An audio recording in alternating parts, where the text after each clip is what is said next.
विजय रूपाणी गुजरात के पूर्व मुख्यमंत्री लंदन जा रहे थे अपनी बेटी से मिलने। खुशबू राजपुरोहित जिनकी इसी साल जनवरी में मनफूल सिंह से शादी हुई थी, जो लंदन में पढ़ रहे थे। शादी के बाद पहली बार खुशबू अपने पति से मिलने लंदन जा रहे हैं। डॉक्टर कोमी व्यास उदयपुर की एक मशहूर डॉक्टर अपनी फैमिली के साथ हमेशा के लिए लंदन शिफ्ट हो रही थी। इन तीनों नामों ने 242 लोगों के साथ एयर इंडिया की फ्लाइट नंबर AI 171 बोर्ड करी। कई लोगों ने फ्लाइट बोर्ड करने के बाद अपने घर वालों को मैसेज किया हो, कुछ ने सेल्फी भी भेजी होगी और कई लोगों ने यह कहा होगा कि अब लंदन जाकर जब लैंड करेंगे तब मैसेज करेंगे। लेकिन उनके घर वाले उस एक मैसेज का इंतजार करते रहेंगे, क्योंकि लंदन जाने वाली यह फ्लाइट टेक ऑफ के कुछ मिनट बाद ही अहमदाबाद की एक मेडिकल कॉलेज पर क्रैश कर दी। फ्लाइट में 242 पैसेंजर्स थे, जिनमें 53 ब्रिटिश नागरिक, 7 पुर्तगाल के नागरिक, 1 कैनेडियन नागरिक और बाकी भारतीय थे। अहमदाबाद पुलिस के कल शाम के बयान के हिसाब से 204 यात्रियों की मौत हो चुकी है। उनकी बॉडी भी रिकवर कर ली गई है। ग्राउंड पर हुई कैजुअलिटी को काउंट करें तो यह आंकड़ा 294 तक पहुंच जाता है। 41 लोगों का अस्पताल में इलाज चल रहा है। ये 41 लोग प्लेन के यात्री हैं या फिर उस मेडिकल हॉस्टल के छात्र हैं, इस बात पर अभी कोई क्लैरिटी आई नहीं है। शुरू में तो ऐसी खबरें भी आई कि प्लेन क्रैश में जितने लोग प्लेन में थे, फ्लाइट में थे, उनमें से किसी की भी जान नहीं बची। लेकिन एक ब्रिटिश नागरिक जिनका नाम रमेश कुमार है, इंडियन ओरिजिन के हैं, इस फ्लाइट के अकेले सर्वाइवर। रमेश को 11A सीट असाइन करी गई थी, जो कि इमरजेंसी एग्जिट के करीब थी।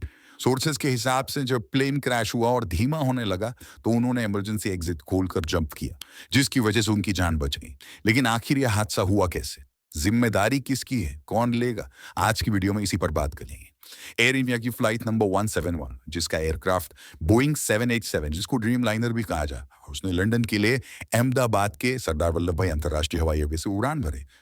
फ्लाइट रेडार 24 एक वेबसाइट है दोस्तों, जो दुनिया भर की फ्लाइट्स को ट्रैक करती है। उसके हिसाब से प्लेन के सिग्नल टेक ऑफ के कुछ ही सेकंड बाद ही मिलने बंद हो गए थे।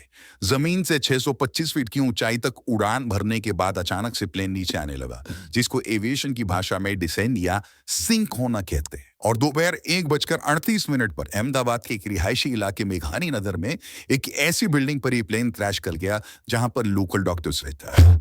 रिपोर्ट्स के हिसाब से प्लेन इस बिल्डिंग के मेस वाले हिस्से पर गिरा, जहां उस वक्त कई डॉक्टर्स लंच कर रहे हैं।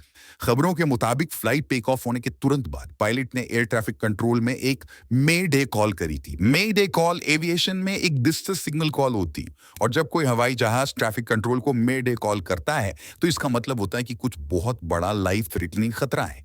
1920 में शुरू हुई ये प्रैक्टिस आज एक ग्लोबल प्रोटोकॉल है, जिसका इस्तेमाल कल एयर इंडिया के पायलट ने प्लेन टेक ऑफ होने के कुछ ही सेकंड बाद किया। लेकिन जब एयर ट्रैफिक कंट्रोल ने उस कॉल का जवाब दिया तो बदले में एयरक्राफ्ट से कोई भी जवाब नहीं आया, और थोड़ी देर बाद आग और धुएं का गुबार अहमदाबाद के आसमान में छा।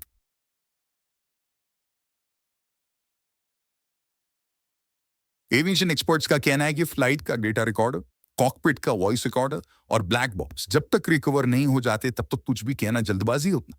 विजुअल के हिसाब से प्लेन सिंक हुआ और मिड एयर तो कोई भी एक्सप्लोजन नहीं हुआ है। प्लेन सिंक होने की वजह इंजन मॉलफंक्शन हो सकता है, लेकिन एविएशन एक्सपर्ट्स के हिसाब से एक प्लेन में 2 इंजन होते हैं और दोनों इंजन एक साथ फेल हो जाएं, ऐसा होने की संभावना 1 in a billion होती है, वो भी टेक ऑफ की 1 मिनट के अंदर अंदर।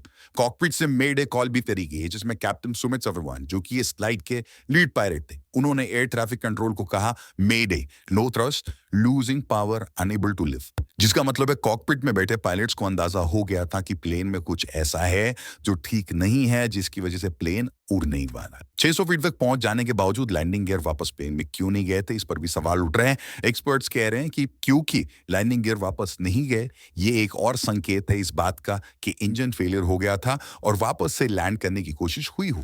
प्रॉब्लम एक है या प्रॉब्लम बहुत सारी, इस पर जांच के बाद ही कुछ कहा जाएगा या कुछ साफ हो पाएगा। सवाल बोइंग के ड्रीम लाइनर एयरक्राफ्ट पर भी उठ रहे हैं, जो कि कंपनी ने 8 जुलाई 2007 को लॉन्च किया था, जिसने 15 दिसंबर 2009 में अपनी पहली फ्लाइट ली।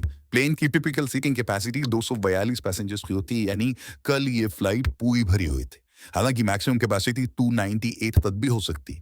एयर इंडिया ने पहली बार ड्रीम लाइनर की डिलीवरी सितंबर 2012 में ली थी। इसे लंबी दूरी के लिए इस्तेमाल किया जाता था, जैसे दिल्ली से लंदन, मेलबर्न और पर्थ। बोइंग की इससे पहले कई एयरक्राफ्ट क्रैश हो चुके हैं, लेकिन इनमें से ज्यादातर बोइंग के 737 एयरक्राफ्ट। दोस्तों, ये क्रैश इंडियन एविएशन में आज तक का सबसे बड़ा हादसा माना जा रहा है और इससे